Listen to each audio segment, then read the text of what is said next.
Hello guys, welcome back to Zik the Programming Guide channel.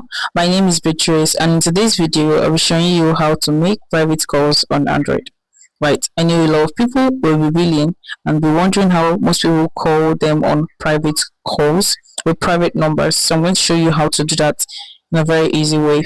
The first thing you have to do is open up your phone app, which is this, and you can see those three dots right here. So all you need to do is you have to click on that and click on settings. So once you click on settings, you scroll down and look for where it is written supplementary services. So click on supplementary services just like this, right, and wait for it to load up. It's going to take a little while to load up. So once it's loaded up, you can see show your caller's ID and call forwarding, call bearing, call waiting, fixed dialing numbers. So what you need to pick is you pick show your call ID.